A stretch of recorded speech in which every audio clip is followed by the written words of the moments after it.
अपने चारों ओर की समस्याओं को कैसे दूर करें, समस्याओं के समाधान के लिए क्या करना चाहिए, बाधाओं को दूर करने के लिए आपको कैसे सोचना चाहिए। चाणक्य ने समस्याओं के बारे में क्या कहा?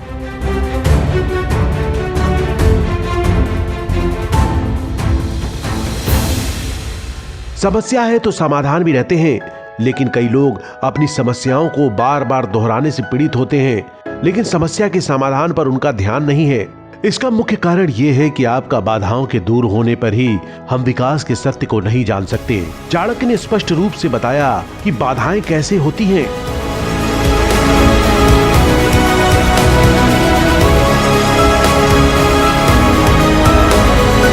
चाणक्य बाधाओं को दो प्रकार में वर्गीकृत करते हैं, एक आंतरिक बाधाएं और दो बाहरी बाधाएं। आंतरिक बाधाएं वे बाधाएं हैं जो व्यक्तिगत और पारिवारिक रूप से आपके पास आती हैं। एक व्यक्तिगत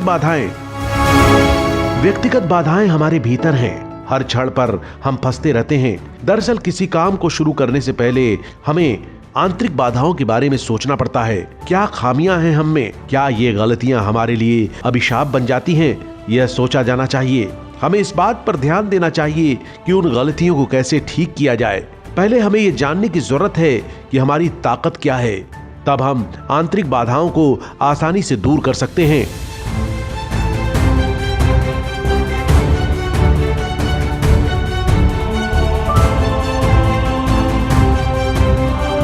दूसरी, अपनों से बाधाएं। आंतरिक बाधाओं में यह संभावना है कि जिन लोगों को हम सोचते हैं कि वे हमारे लिए बाधाएं पैदा करेंगे, ये हमारे परिवार के सदस्य हो सकते हैं, दोस्त भी हो सकते हैं, लेकिन हमें यहाँ कुशलता और धैर्य से व्यवहार करना चाहिए। उनकी शंकाओं को दूर करें। आपको उन्हें स्पष्ट रूप से समझा देना चाहिए कि आप क्या सोचते हैं, तब आपकी रुकावटें दूर होंगी। अपनों से आपको भरपूर मदद मिलेगा।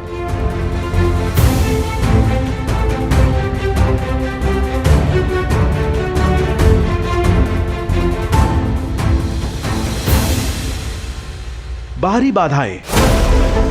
आपने दहलीज पार कर ली और बाहरी दुनिया में पहुंच गए। यहीं से असली चुनौतियां शुरू होती हैं। आप नौकरी में हो सकते हैं, व्यवसाय में हो सकते हैं। बाधाएं आपका स्वागत करती रहेंगी। चाणक्य ने कहा कि 3 तरह के लोग आपके लिए बाधा उत्पन्न करते हैं। बाहरी बाधा में पहली है नियोक्ता।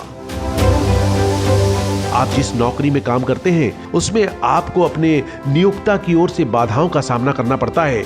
हो सकता है कि आपके बॉस को आपकी सोच पसंद ना आए, अस्वीकृत हो सकते हैं, तभी आप पर दबाव बढ़ेगा। इस समय संयम होते हुए आप क्या सोच रहे हैं, इसके क्या फायदे और नुकसान हैं, ये अपने बॉस को स्पष्ट करें।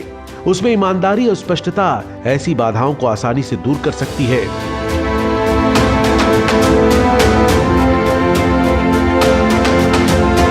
इसके अलावा यदि आप व्यवसाय में हैं और आप मालिक हैं, तो अपने अधीन काम करने वालों को कार्यों के बारे में पूरी स्पष्टता दें। बाधाओं को कैसे दूर किया जाए, इस पर दिशा प्रदान करें।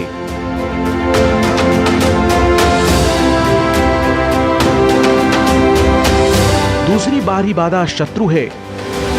यदि आप व्यवसाय में हैं, तो आपके प्रतिस्पर्धी आपके शत्रु बन जाएंगे। वे आपकी प्रगति को अवरुद्ध करने के लिए बाधाएं खड़ी कर सकते हैं। ऐसी बातों से आपको सतर्क रहना होगा।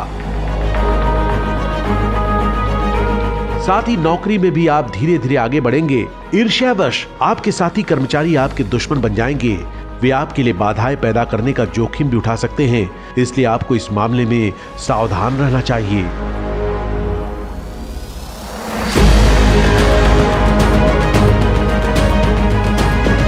तीसरी बाहरी बाधा स्थानीयता है। व्यवसाय या नौकरी के लिए आपको दूसरे क्षेत्र में काम करने की आवश्यकता होती है।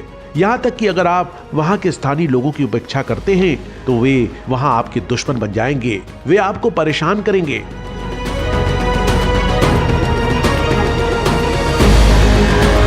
आप जहाँ भी जाएं, वहाँ के लोगों का सम्मान करें और अपने प्रति मित्रता का भाव विकसित करें। तभी आपको स्थानीय लोगों से कोई बाधा नहीं मिलेगी।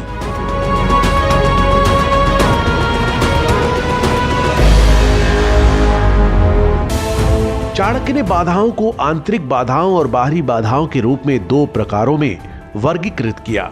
आंतरिक बाधाएं वे बाधाएं हैं जो व्यक्तिगत और पारिवारिक रूप से आपके पास आती हैं।